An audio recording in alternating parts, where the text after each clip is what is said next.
Hello everyone, vector classes में आपका स्वागत है। आज सेट्स एंड फंक्शन का दूसरा लेक्चर है।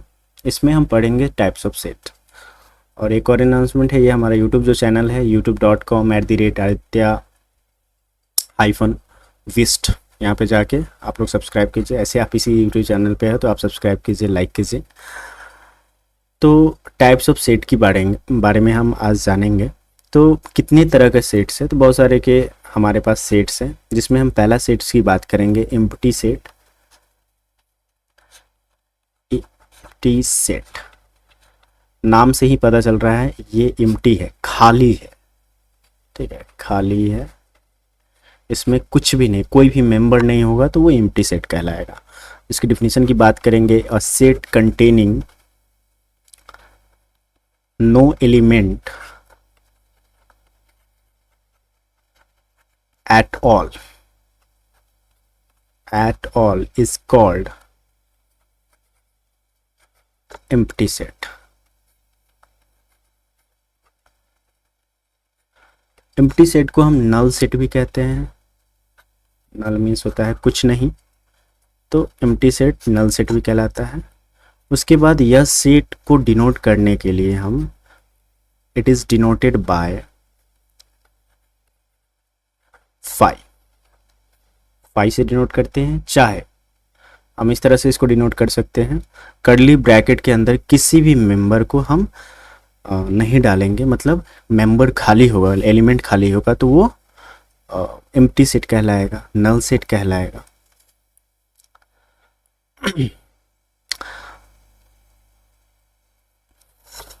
उसके बाद है जो सेकेंड है, एक एम्प्टी सेट हो गया, दूसरा हो जाएगा नॉन एम्प्टी सेट। इसी का उल्टा, एटलीस्ट इसमें एक एलिमेंट हो तो नॉन एम्प्टी सेट कहलाएगा। जो भरा हुआ हो, एटलीस्ट वन एलिमेंट हो, at least there must be one element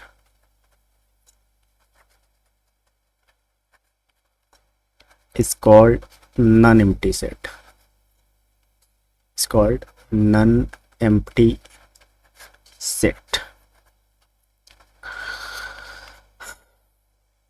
तो जितने भी सारे सेट है एम्प्टी सेट के अलावा, वो सारे सेट नॉन एम्प्टी सेट होगा, चाहे वो फाइनाइट सेट्स हो, इनफाइनाइट सेट हो, सिंगलटन सेट हो। जितने भी सेट है आगे हमें पढ़ना है, वो सारे सेट नॉन एम्प्टी सेट कहलाते हैं। एम्प्टी सेट में एक ही सेट है एम्प्टी सेट, जिसको हम फाई से डिनोट करते हैं। अब हम एग्जाम्पल की बात करेंगे एम्प्टी सेट और नॉन एम्प्टी सेट की। तो पहला जो एग्जाम्पल है, एग्जाम्पल की बात करते हैं। कोई सेट को लिखते हैं x, जो इसका किसी सेट का एलिमेंट है। मान लिया कि a is equals to x, मतलब x डिनोट करता है उसके सारे एलिमेंट को इज टू। अब x को डिफाइन करते हैं, x belongs to n। x belongs to n मतलब x क्या है, नेचुरल नंबर है, एंड इट इज बिटवीन 2 से बड़ा है और 3 से छोटा है। तो अगर हम बात करें 2 और 3 के बीच में जो आएगा वो ऑब्वियस ही कोई दशमलव वाला अंक ही आएगा, फैक्टर ही है, फैक्टर बोल रहे हैं, रेशनल नंबर नहीं, सॉरी, दशमलव वाला कोई आएगा, जैसे कि 2.1, 2.9, इस तरह की संख्याएं आएंगी जो नेचुरल नंबर नहीं होंगे। ठीक है, रियल नंबर होंगे लेकिन नेचुरल नंबर नहीं होंगे, ऐसी संख्याएं आएंगी। मतलब कि 2 से बड़ा है 3, ठीक है, लेकिन इसके बीच में कोई दूसरा नेचुरल नंबर नहीं आएगा। तो इट मीन्स हम अगर x को डिफाइन करें तो x के मतलब a के अंदर कोई भी एलिमेंट नहीं है, क्योंकि x क्या है, एक नेचुरल नंबर है, अतः यह क्या है, एक एम्प्टी सेट है। दूसरे एग्जाम्पल की बात करते हैं, set b is equals to x, x denotes the element of b and x is a number।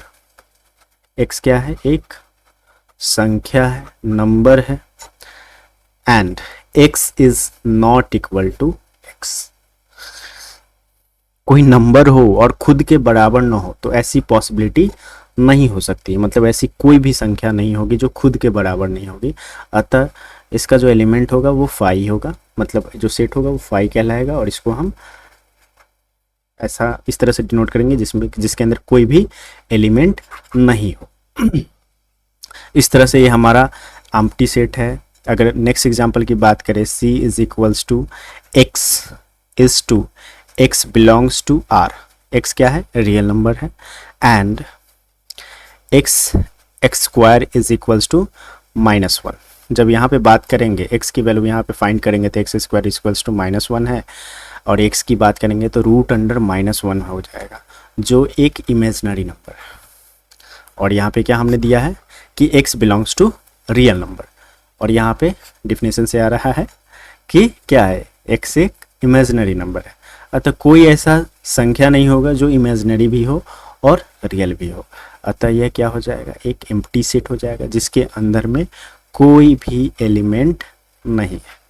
हम लोग एम्प्टी सेट को समझ चुके हैं, नॉन एम्प्टी सेट को भी समझ चुके हैं। अगर उसमें कोई एटलीस्ट एक भी एलिमेंट आ जाता है तो वो नॉन एम्प्टी सेट कहलाएगा। ठीक है, मतलब जो एम्प्टी सेट के अलावा जितने भी सेट्स होंगे वो नॉन एम्प्टी सेट ही कहलाएंगे। आगे बढ़ते हैं। जो नेक्स्ट हमारा सेट है, हम लोग एम्प्टी पढ़ लिए, नॉन एम्प्टी पढ़ लिए, जो नेक्स्ट है वो है singleton set. Singleton set, singleton set की बात करें, नाम से ही पता चलता है, सिंगल मीन्स वन। ठीक है, तो ऐसा सेट जिसमें केवल और केवल एक ही एलिमेंट हो तो वो सिंगलटन सेट कहेंगे, उसे हम सिंगलटन सेट कहेंगे। अ set containing exactly one element, exactly one element is called singleton set. It is called singleton set। मतलब वैसा सेट जिसमें मैंडेटरी है कि एक ही हो, न एक से ज़्यादा न एक से कम हो, तो उसको हम सिंगलटन सेट कहेंगे। इसके कुछ एग्जाम्पल को हम देखते हैं। जस्ट लाइक कि यहाँ पे करली ब्रैकेट के अंदर अगर 0 रखते हैं तो यह एक सिंगलटन सेट है। कभी कभी हम कंफ्यूजन हो जाता है, बच्चे कंफ्यूज हो जाते हैं कि इस सेट के अंदर में क्या है। मान लिया कि a is equals to curly bracket के अंदर 0 है, कभी कभी इसको ये लोग एम्प्टी सेट कह देते हैं। बहुत बच्चे को दिमाग में चलता है कि उसके अंदर 0 एलिमेंट, और 0 एलिमेंट को संख्या से डिनोट कर देते हैं, तो यहाँ से इसको समझ लेते हैं कि एम्प्टी सेट है। तो this is not empty set, 0 इसका एक एलिमेंट है। ठीक है, तो this is not is equal to 5, इसको समझ जाएंगे। अब यहीं पे a इज इक्वल्स टू, इसके अंदर एक एलिमेंट है, तो यह क्या है, यह है सिंगलटन सेट।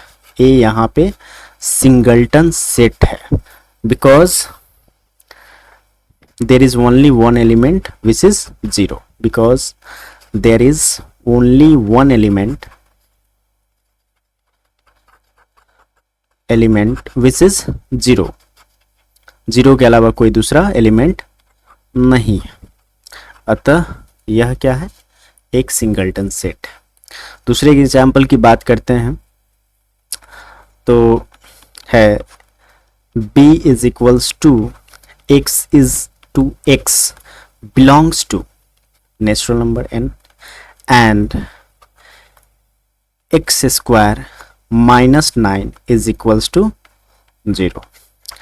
अब यहाँ से हम देखेंगे तो क्या है, x एक नेचुरल नंबर है, और जो इसका डेफिनेशन है यहाँ पे, इसको अगर इसकी सॉल्व करें, x square -9 is equals to 0, x is equals to 9 हो जाएगा, x square is equals to 9 और x इज इक्वल्स टू होगा +3 एंड -3। तो चूंकि यहाँ पे x क्या है, एक नेचुरल नंबर है, तो इसमें नेचुरल नंबर कौन सा है, +3 एक नेचुरल नंबर, -3 नेचुरल नंबर नहीं है। इट मीन्स क्या हुआ, b इज इक्वल्स टू क्या होगा, सिर्फ +3 को ही हम इसमें रखेंगे, -3 तो आएगा नहीं क्योंकि वो नेचुरल नंबर नहीं है। अतः b इज सिंगलटन सेट। ये क्या है, सिंगलटन सेट। ठीक है, आगे है जो मेरा नेक्स्ट टॉपिक है, नेक्स्ट टाइप है सेट का, वो है फाइनाइट सेट। फाइनाइट सेट तीसरा नहीं, एम्प्टी सेट पहला, नॉन एम्प्टी सेट दूसरा, सिंगलटन सेट तीसरा। अब चौथा जो सेट है हमारा वो है फाइनाइट सेट। फाइनाइट का मतलब होता है निश्चित, मतलब जिसकी एक संख्या निश्चित हो, जिसको हम गिन सके, वो क्या है, फाइनाइट सेट। इसकी डिफिनेशन के बारे में जानेंगे। तो एन एम्प्टी सेट और non empty set, an empty set और नॉन एम्प्टी सेट और non empty set in which the process of counting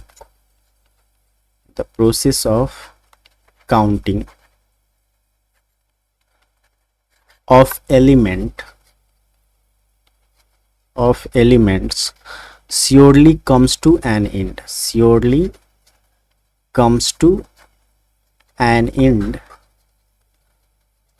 is called empty set, not finite set, not empty set, that is finite set।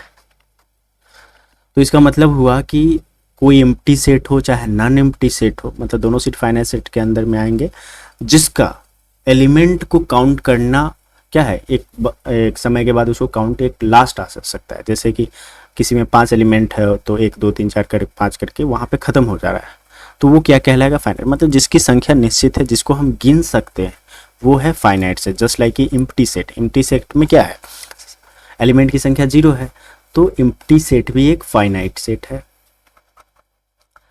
Finite set में आ जाएगा empty set भी एक finite set है। Finite set में आ जाएगा singleton set भी एक finite set, singleton set भी एक फाइनाइट सेट है, क्योंकि इसमें संख्या निश्चित है एक ही, number of members 1, number of members 0, तो हम इसको गिन सकते हैं, इसलिए दोनों फाइनाइट सेट है। उसके बाद कुछ ऐसे सेट्स होंगे जिसकी संख्या निश्चित नहीं होगी, उसको हम फाइनाइट सेट नहीं कहेंगे। तो हमारे पास हो गया सिंगलटन सेट, एम्प्टी सेट। कुछ सेट होंगे जिसकी संख्या हम गिन सकते हैं, उसको हम फाइनाइट सेट, जिसकी संख्या निश्चित हो। अब हम नेक्स्ट जो टॉपिक है वो हमारा इनफाइनाइट सेट है, जो फाइनाइट का उल्टा है। इनफाइनाइट सेट किसका हो जाएगा, फाइनाइट सेट का उल्टा हो जाएगा। इसमें जो गिनती करना होगा, इसके एलिमेंट की संख्या निश्चित नहीं होगी, लगातार गिनते जा रहे हैं लेकिन वो कहीं पे एंड नहीं हो रहा है, वो इनफाइनाइट सेट हो जाएगा। A set which is not finite is called infinite,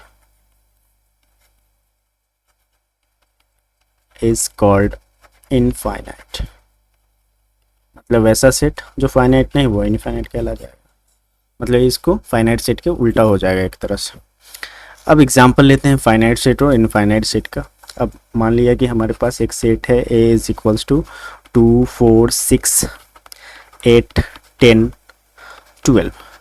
यहाँ पे जो मेंबर की संख्या है, एक मेंबर एक एलिमेंट की संख्या है, अगर एन की बात करें तो गिनते 1 2 3 4 5 6 है, एन इज इक्वल्स टू 6 है, तो मतलब एक एंड पे आ रहा है कि हाँ इसकी संख्या फिक्स है 6 है, तो यहाँ से हम इसको हम फाइनाइट सेट कहेंगे।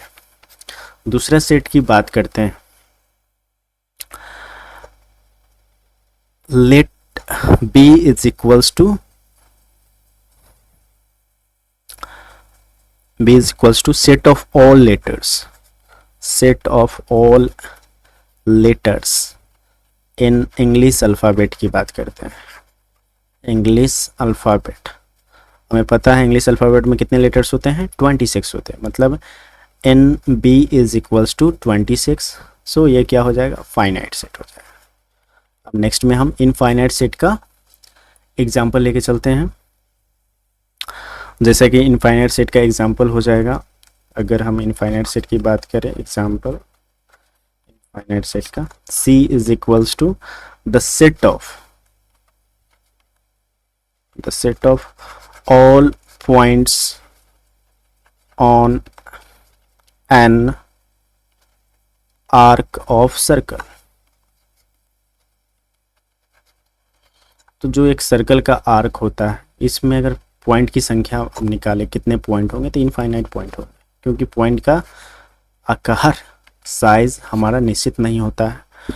तो इसमें इनफाइनाइट पॉइंट से ये बना होगा। सर्कल भी होगा, the set of all points on off a circle, the point of all sets on A line, ये सारी चीज़ें क्या होगी, वो हो जाएगा इनफाइनाइट सेट हो जाएगा। इस तरह से हम कह सकते हैं, जैसे कि the set of all natural number की बात कर सकते हैं, the set of all natural number की बात करेंगे तो नेचुरल नंबर की संख्या कितनी है, इनफाइनाइट है बाबा। नेचुरल नंबर, तो यहाँ पे n D is equals to हो जाएगा इनफाइनाइट, अतः यह क्या हो जाएगा, यहाँ पे n C is equals to भी इनफाइनाइट हो जाएगा, अतः यह क्या है, इनफाइनाइट सेट है। इस तरह से अभी तक हम लोग पढ़ चुके हैं empty set, non empty set, singleton set, finite set और इनफाइनाइट सेट। आगे है हमारे पास है इक्वल सेट और equivalent set. Equal set and equivalent set की बात करेंगे। Equal set and equivalent set. Equivalent set, नाम में काफ़ी समानता दिखाई दे रहा है, एक इक्वल है, इक्विवेलेंट है।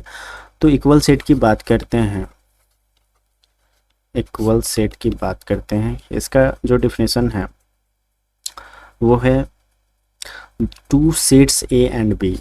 हमारे पास दो सेट है A and B, two sets A and B are said to be equal, said to be equal if they have exactly, if they have exactly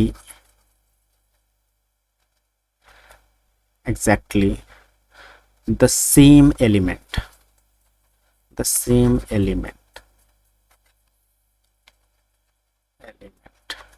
तो कहलाएंगे इक्वल सेट। माना कि हमारे पास ए सेट है जिसका एलिमेंट है 1 2 3 4 और उसके बाद है बी एलिमेंट है जिसका है, अगर 1 2 3 4 सेम सीरीज में सीरियल में लिखे, चाहे अलग भी सीरियल में लिख सकते हैं 2 3 1 4, तो भी ये क्या कहलाएगा, इक्वल सेट कहलाएगा, क्योंकि जितने भी एलिमेंट इसमें है same element, exactly same element इसमें है। यहाँ से हमें पता चलता है A is equals to B, अतः A and B equal set. जो हमारा इक्विवेलेंट सेट है थोड़ा सा अंतर है इसमें, इसमें नंबर ऑफ एलिमेंट्स की बात होती है। अगर सेट ए में एलिमेंट्स का नंबर बराबर है सेट बी में, एग्जैक्टली सेम मेंबर की बात नहीं है, एटलीस्ट उसका क्या होना चाहिए, नंबर इक्विवेलेंट सेट। सबसे पहले नंबर ऑफ एलिमेंट समान हो तो इक्विवेलेंट सेट कहलाते हैं। इसके डिफिनीशन की बात करेंगे, two finite set, two finite set is said to be equivalent if and only if, not if and only if na is equals to nb। तो यहाँ से हम इसको a और b को इक्विवेलेंट सेट कह सकते हैं, जस्ट लाइक कि हमारे पास है a is equals to 1 2 3 4, b is equals to है 5 6 7 8। तो इसमें सेम मेंबर नहीं है, एक भी सेम मेंबर नहीं है, लेकिन फिर भी क्या है, n A is equals to 4 है, n A is equals to 4 and n B is equals to भी 4, अतः ए एंड बी को हम इक्विवेलेंट सेट कह सकते हैं। अब देखेंगे रिलेशन, देखेंगे इक्विवेलेंट सेट और इक्वल सेट की बात करेंगे। तो all equal set are equivalent set, equivalent set, but इसका अपोजिट, इसका जो अपोजिट है इस स्टेटमेंट का अपोजिट सही नहीं, मतलब vice versa is not true, but vice versa is not true, मतलब कि all equivalent set equal set नहीं होंगे। इसको हम वेन डायग्राम की बात करें तो इस तरह से कर सकते हैं। बड़ा वाला सर्किल इक्विवेलेंट सेट है और छोटा वाला सर्किल इक्वल सेट। इस तरह से हम आज पढ़ लिया नल सेट यानी कि empty set, singleton set, finite set, infinite set और equal set and equivalent set को पढ़ लिया। आज की क्लास में इतना ही। Thanks for watching my videos. और आप लोग इस चैनल को सब्सक्राइब कीजिए, लाइक कीजिए, अपने दोस्तों के साथ शेयर कीजिए और सभी को कहिए सब्सक्राइब करने के लिए हमारे चैनल को। Thanks for watching guys.